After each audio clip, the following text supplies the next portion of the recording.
शास्त्र पढ़ाने से कोई मतलब नहीं होता। शास्त्र को समझ करके अपने जीवन में उपयोग करने की जरूरत है। इतना समय नहीं है आपके पास कि इस किताब के अर्थ को और व्याकरण को और उसके संधि विच्छेद को समझोगे। हमारे पास भी समय नहीं है और ना आपके पास समय है। इसीलिए मैं समय को देखते हुए कि किसी का नुकसान ना हो और उसके मूलभूत जो विषय हमको जानना है बस उसको जान जाए व्यक्ति कि हमें ये करना है। और इसीलिए आप लोगों को उसका प्रयोग करवाते हैं कि आप ये करो, और वही चीज़ बताते हैं आपको कि डायरेक्ट आप जुड़ जाओ। अगर मान लीजिए कि अभी आप चले जाओ किसी बहुत संस्कृत के विद्वान के पास ना, तो आपको ये व्यवहारिकता नहीं बता पाता है। वो केवल किताब की भाषा पढ़ाता है। आप पढ़ लेना, जिनको भी पढ़ना है। कई लोग पढ़ करके आए हुए हैं, कई लोगों ने संस्कृत के विद्वानों से पढ़े हुए हैं, परंतु संस्कृत के जो जानकार होते हैं ना, वो लोग क्या पढ़ाते हैं, बस किताब की भाषा पढ़ाते हैं कि ये इसमें ऐसे ऐसे बताया हुआ है।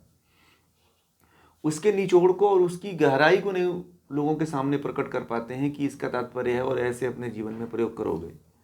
और मैं जो है उसमें से निचोड़ करके आप लोगों को डायरेक्ट यही बताता हूँ कि आप यही करो, क्योंकि आपके पास इतना समय नहीं है। मान लीजिए संस्कृत कब पढ़ोगे, कब उसका वो करोगे, कब आगे जाओगे, कब आपके भीतर संस्कार बनेंगे, फिर तो बहुत कई जन्म, हजारों जन्म लग जाएंगे, है कि नहीं। फिर समझोगे तो ये जन्म गया, समझने में ही गया। आप देखना जितने भी रटने वाले विद्वान हैं, कोई आध्यात्मिकता के गहराई में नहीं पहुंच पाता है। उसको बस रटने का पूरा ज्ञान होता है, वो पूरा उसको याद रहेगा। आध्यात्मिकता के बारे में पूछोगे तो नहीं उसको जानकारी होती है, उतना बोल ही नहीं पाता है वो, उतना गहराई में उतर के वो समझा ही नहीं पाता है। ठीक है, वो केवल शब्दों का अर्थ बता करके आपको चल देगा। उसको अब जो उस मंत्र हैं उसको अपने जीवन में कैसे उतारोगी, ये ज्यादा महत्वपूर्ण है। और हमें यही सीखना है ना। तुलसीदास जी का रामायण क्यों फेमस हो गया है, रामचरितमानस इसलिए फेमस हुआ कि हर आदमी के पल्ले पड़ जाता है, वो हर आदमी समझ जाता है। ठीक है, हमने ये जो सानिध्यम योग के माध्यम से ये जो कोर्सों का एक श्रृंखला चलाया है, तो उसमें इसी ध्येय को लेकर के, इसी संकल्प को लेकर के हमने चलाया है कि सभी तक जो है सरल भाषा में शास्त्र पहुंच जाए। ठीक है, और मैंने एक माध्यम चुना कि ऑनलाइन माध्यम से किया जाए।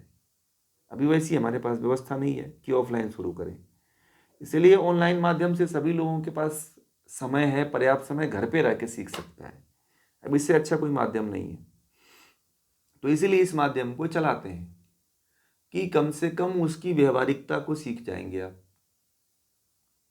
अब जिन्होंने गीता पढ़ा है उनके जीवन में अभी पूछते हैं तो इतना आधा 50% से 60% परिवर्तन हो गया है। जैसे पहले जीवन था अब वैसा जीवन नहीं रहा, वो एकदम बदल गया, परिवर्तित हो। योग दर्शन जो पढ़े, तो योग दर्शन पढ़ने के बाद उनका जीवन में बहुत बड़ा बदलाव हो गया। चाहे महिला पढ़ी हो चाहे पुरुष पढ़ा हो। अब कोई भी कार्य करने से पहले व्यक्ति सोचता है कि नहीं ये अस्तेय है, चोरी करने से पहले सोचता है अस्तेय है, झूठ बोलने से कहता है कि यह असत्य है। ठीक है, तो रुक जाता है वो। तो हमारे पढ़ने का मतलब यह है कि व्यवहारिकता आप कितना उसके अंदर से अपना पाते हो। इसी देश से मैं पढ़ाता हूँ। हम चाहते हैं कि आप प्रयोग करके अपने जीवन में उतार सको। देखिए बहुत से ऐसे विदेशों में जो लोग आध्यात्म को अपनाते हैं तो वो संस्कृत थोड़ी जानते हैं। अब हमारे देश में करीब 80 या 90% ऐसे लोग हैं जो संस्कृत पढ़ ही नहीं सकते, वो समय नहीं है, या संस्कृत के शब्दों का एनालिसिस करके जान सकते हैं, पढ़ सकते हैं, तो समय नहीं है आपके पास। आपकी आयु कम है, 20 साल 30 साल 40 साल बचे हुए हैं, इससे ज़्यादा नहीं बचे हुए हैं किसी के पास। हम्म, अब इतने में ही आगे बढ़ना है। अब उसमें भी आधा सो लो तो 10 ही साल बचा। अगर 40 साल जिसका बचा हुआ है तो 20 साल तो सोना ही है, 20 साल बचा हुआ है? तो समझिए कितना समय बचा। आप एक दिन मैंने कहा था कि आप जोड़ के बताना कि नित्य क्रिया सुबह से लेकर शाम तक की क्रियाओं को और आध्यात्म में उतरने की बात को ढूंढ के बताना कि कितना समय देते हो, तो 2 घंटा 3 घंटा देते हो। संसार के लिए इतना समय देते हो, परमात्मा के लिए कम समय देते हो, तो परमात्मा कैसे आपको याद करेगा। तो इसीलिए ये सब हमने काम शुरू किया है कि अब देखिए बहुत से कर्म कांड बता दें तो भी आपका लाइफ खराब हो जाएगा। इसीलिए मैंने कर्म कांड बताना है, परंतु उतना कर्म कांड में नहीं फंसाना है कि आप उसमें फंस करके रह जाओ। आजकल के जितने भी गुरु आचार्य हैं वो आपको कर्म कांड में ज़्यादा फंसाते हैं, उलझे रहो आप। मीनाक्षी जी कहती हैं कि मैं पहले जाता था तो वहाँ पे सोने का कुछ लेके जाना पड़ता था पहनाने के लिए, वो जिस संस्था से जुड़ी हुई थी, तो वहाँ पे कुछ ना कुछ गहने लेके जाना पड़ता था उस मूर्ति पे चढ़ाने के लिए। और बोलती थी कि उसमें कुछ आर्टिफिशियल लेके जाना पड़ता था, कुछ पैसा लेके जाना पड़ता था, कुछ अनाज लेके जाना पड़ता था। तो मैं तंग आ गई थी इन सब चीज़ों से, पर मैंने जाना ही बंद कर दिया। ठीक है, तो बोली कि फिर मैंने आपसे जुड़ी तो मैं अब कहीं नहीं जाता हूँ, फिर तो मैं अब शास्त्रों का अध्ययन करता हूँ और अपने जीवन में प्रयोग करता हूँ। नहीं तो मैं बहुत ठग गई। मैं तो डेली प्रसाद लेकर के जाओ, काजू पिस्ता काजू कतरी का बर्फी लेकर के जाओ 400 रुपये किलो। तो वो बोलती थी कि मैं तो लूटी जाती थी पूरा वहाँ पे ऐसा था। फिर मंदिर में कुछ दान देना पड़ता था। बोली कि फिर ऐसे कर्म कांड में उलझ गई कि फिर मैंने जाना बंद कर दिया। मैंने कहा कि कभी ऐसे में भगवान को प्राप्त कर पाऊंगा नहीं। अब बोलते थे कि जितने में आचार्य जी जितने में हम यहाँ पे कोर्स कर लेते हैं उतने में एक दिन का वहाँ पे बर्फी ले जाते थे। एक दिन का वहाँ लड्डू खरीद के ले जाते थे। यहाँ तो उससे कम पैसे में ही हम इतना सीख लेते हैं और उससे ज़्यादा ज्ञान सीख लेते। वहाँ तो कुछ ज्ञान ही नहीं मिलता था, खाली भजन मंडली गाती थी और लोग नाचते थे, हंसते थे, बोलते थे, बस यही चलता था। तो कहने का मतलब यह है कि शास्त्र जो पढ़ाया जा रहा है वह इस ध्येय से पढ़ाया जा रहा है कि आप उपयोग कर सको। आप हिंदू अपने आप को कहते हो, परंतु किसी एंगल से हिंदू हो नहीं। आप किसी भी एक मतलब आप 5% भी हिंदू नहीं हो। कह देते हो कि मैं हिंदू हूं और मैं धार्मिक हूं। क्या जानते हो हिंदू धर्म के बारे में? कुछ नहीं जानते, जीरो है। बस ये कह देते हो कि मैं तो भगवान शिव का पुजारी हूँ। भगवान शिव के बारे में कुछ नहीं पता है। भगवान शिव का ग्रंथ अभी पहली बार आप लोग पढ़ रहे हो, और तो बहुत लोग पढ़ चुके हैं, सारे ग्रंथ पढ़ चुके हैं। तो भगवान शिव को अब बताइए, भगवान शिव यहाँ पे कहीं गांजा भांग धतूरा पानी पी रहे हैं यहाँ पे? हैं? बताइए। भगवान शिव तो हमेशा ज्ञान ही दे रहे हैं। ये सब ज्ञान ही तो उन्हीं का दिया हुआ सारा ज्ञान है। और ये संवाद माता पार्वती और भगवान शिव के बीच चल रहा है। ठीक है, ये कहीं और नहीं चल रहा है। ये सारा हठ योग का ज्ञान जो है माता पार्वती को भगवान शिव ने दिया था और उनके माध्यम से सारा ज्ञान आप लोगों तक पहुंच रहा है। तो कहने का मतलब यही है कि माता पार्वती ने भी तो सुना था ना। उन्होंने कोई शास्त्र थोड़ी पढ़ा था। पहले जो ज्ञान लिया जाता था वो सुन के लिया जाता था। आप लोगों को मैं जो पढ़ाता हूँ वो गुरु शिष्य प्राचीन स्रोत परंपरा से सुनाता हूँ। किताब का सहारा इसलिए लेता हूँ कि लेना पड़ेगा, क्योंकि शास्त्रों से जोड़ना है। ठीक है, मैं चाहूँ तो बिना श्लोक पढ़े हुए भी, बिना एक भी श्लोक पढ़े हुए मैं आप लोगों को पूरा सार बता सकता हूँ इसका। परंतु इसलिए बताता हूँ, एक एक श्लोक पढ़ता हूँ कि आपकी भी इसमें आदत पड़े, आप लोग भी इन ग्रंथों में रुचि लो। ठीक है, मुझे संस्कृत नहीं आती है, परंतु मैं संस्कृत के श्लोक पढ़ता हूँ। ठीक है, कि आपको संस्कृत नहीं आती है तो इसका भाव एक आदत बने। ठीक है, ये एक आदत बन जाए। पहले के समय में जो ऋषि हुआ करते थे वो तो केवल बैठ करके आमने सामने ज्ञान देते थे कि ये काम करो, ये नहीं करो, ये करो। ठीक है, पहले वेद लिखा थोड़ी गया था, पहले तो मुंह जबानी था। ये तो बाद में लिखा गया है ना, वेद पुस्तक के रूप में ये ग्रंथ लिखे गए बाद में। गीता भी भगवान श्री कृष्ण ने अर्जुन को कोई किताब से थोड़ी पढ़ के सुनाया था। उन्होंने तो जबानी सुना दिया था कि ऐसे ऐसे कर्म जीवन में करने चाहिए। तो आप लोगों के लिए तो वैसे ही प्रयास किया जाता है, उसी तरह का सार प्रस्तुत करने का प्रयास करते हैं कि वो जो ज़्यादा, वो देखिए ये जो जो आप लोग सुन रहे हो ना, आपके अचेतन और चेतन दोनों मन में जाकर के सेट हो जाता है।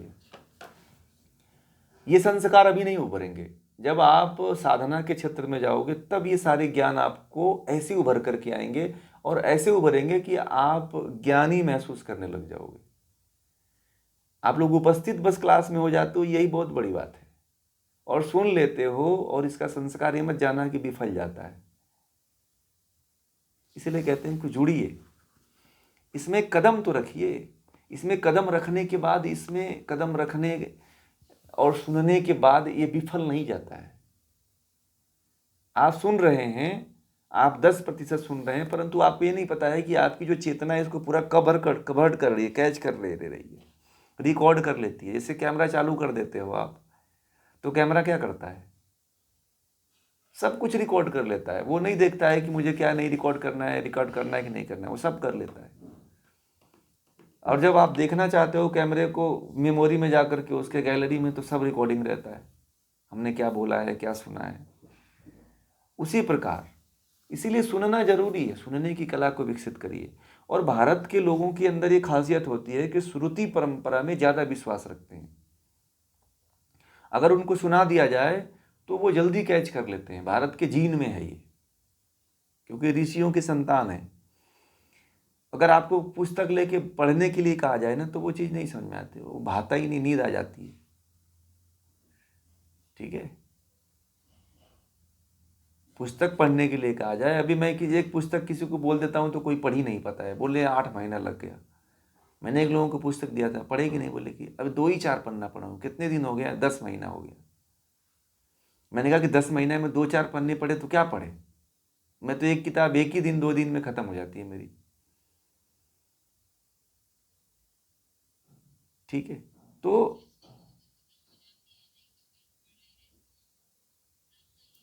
नहीं, आप पढ़ना है तो पढ़ना, इंटरेस्टिंग ना इंटरेस्टिंग से क्या मतलब है, ऐसा नहीं है। पढ़ना है, नहीं ऐसा नहीं है, सबका नहीं है। इंटरेस्टिंग था, अभी इंटरेस्टिंग का तो फिर वो ज़्यादा, फिर वो वृत्तियाँ आ गई। अब हमको तो जो पढ़ना होता है तो पढ़ना है, तो पढ़ना है। अब वो ख़त्म होकर अपने आप हो जाता है पढ़ते पढ़ते। तो पुस्तक कोई नहीं पढ़ता है। इसीलिए कहने का मतलब, हमारा समझाने का तात्पर्य यह है कि श्रुति परंपरा इसलिए विकसित की गई थी भारत में प्राचीन समय में ऋषियों ने, कि वह जो है ज़्यादा बेटर होती है। लोग सुन करके उसको अपने जीवन में आत्मसात कर लेते हैं।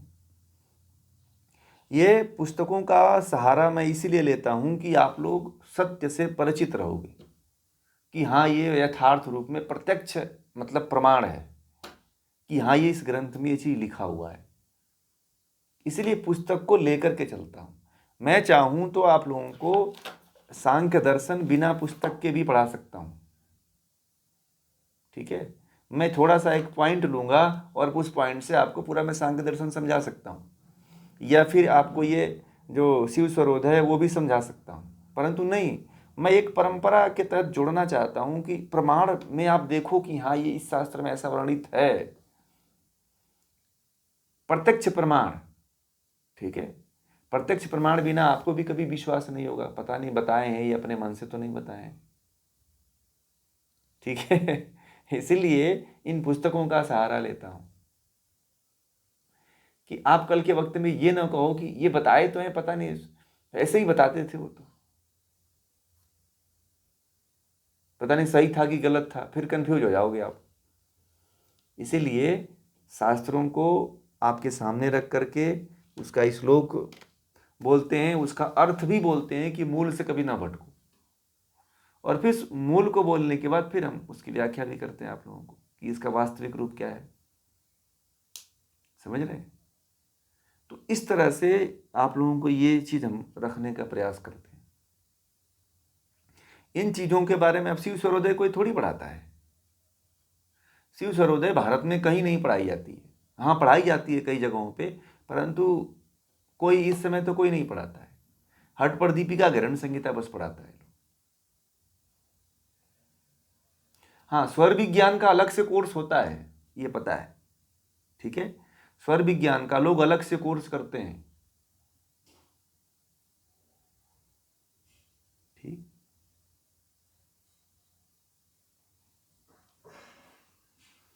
यही स्वर विज्ञान है ना, जो आप पढ़ रहे हो इसी को करते हैं, इसी को करते हैं। हाँ, यही मेन है। आप लोगों को तो मूल चीज बता रहे हैं, वो तो बहुत से विदेशी लेखकों की पुस्तकों को लेकर के उसी को पढ़ते हैं सब। उनको तो ये संस्कृत का सूत्र भी नहीं पता होगा, मूल तो उनके पास रहती ही नहीं है। ये तो बहुत रहस्यमय ज्ञान है ना, ये सबको थोड़ी मिलता है ये, सबको, उनको तो पता भी नहीं चलेगा कि ये कोई स्वर विज्ञान का कोई ग्रंथ भी है। ये तो लुप्त प्राय ग्रंथ है, ये दुर्लभ ग्रंथ है, ये सबको थोड़ी मिलता है। इस ग्रंथ के बारे में आपने कभी सुना ही नहीं होगा। अब मैं बताऊं, सबसे कम रजिस्ट्रेशन इसी ग्रंथ में हुआ है, क्योंकि लोगों को पता ही नहीं है कि ये कुछ ग्रंथ होता है।